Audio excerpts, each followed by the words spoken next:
All right, and for more on this, let's now cross live to SABC News reporter Lopang Alamu for the latest on Johannesburg's deepening infrastructure crisis.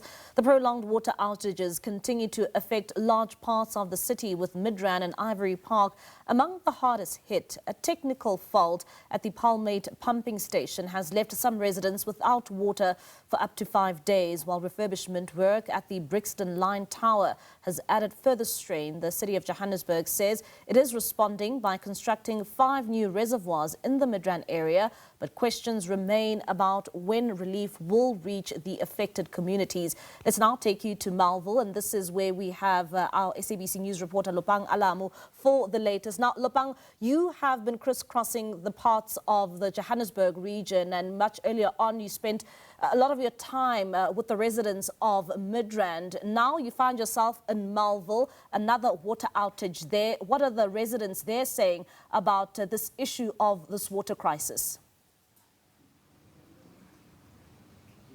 Mbali, a very good evening. One of the most consistent things that we've been hearing from the viewers throughout the day has been how frustrating and how much of an inconvenience the situation is. In fact, most of the residents here have been without water for more than 2 weeks. So, yes, some maybe just a week, but some almost 3 weeks now without water running through their taps. In fact, we're going to show you just behind me that water tanker from the Johannesburg Water that has been circulating around the area. It's one of the 2 water tanks that we saw in the area today.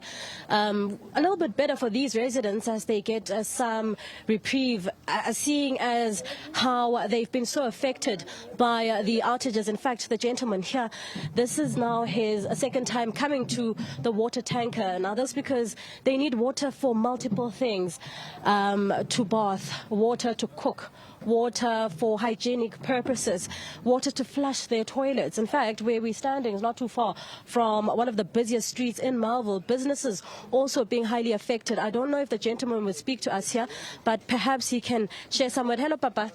Lekai, he is really in a rush in Bali. We'll try to speak to Umama here. She's also one of those who just really saw the water tanker. And that's another thing that residents say they are not too certain when the water tankers will be coming to their area. So they're just playing a guessing game at this point. They see a big truck and they make their way to try and get the little bit of water that they can get from such a water tanker. Mama, thank you so much for your time.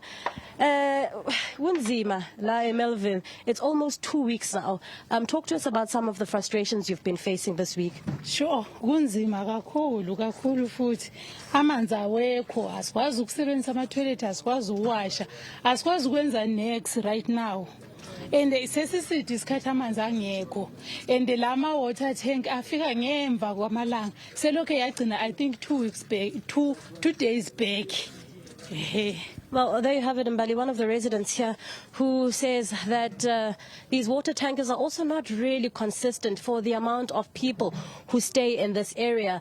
We saw one that didn't really stay too long. Within an hour, that water tanker was out of water. We then spoke to the drivers and they told us that they really do also find it frustrating because of the high number of people who come here to collect water. In fact, one of those was actually an old woman who finds it very hard to carry heavy buckets of water, and she then asked one of the gentlemen to assist her in doing so. It's quite an unfortunate incident. In fact, we saw one of the people who were running after this truck in their car to try and see where their next location is, because they had about 6-7 buckets in the car to ensure that they have water at least until Sunday. We're going to try and show you also. There's actually, because we were trying to find out how residents will then know that the water is out, and what we see here is that indicator. This water tanker was full. So this water was full to the brim when we arrived, and it is now almost finished. Now, that was just an hour ago when it was full. This really just shows you the need for water in this particular area. I mean, 2 weeks is quite a long time for people to go without one of the basic rights. Water is a source of life, and a number of businesses cannot function without water. Households, they're forced to queue for water deliveries. They're forced to fill buckets from neighbors with working supplies. We do know that some people are fortunate enough to have JoJo tanks. And every day it's just really frustration that grows. And we do know that some of the problems include the dilapidated infrastructure, poor planning, as well as sometimes those infrastructural maintenance problems. And since January, people have really been seeing quite a number of problems where water is related. So we're currently in Melville, down the street in Amirentia, the same problem. You go all the way to Midrand, the same problem. You go all the way to Ivory Park, Climfontein, Ebony Park, and it's really just the same problem.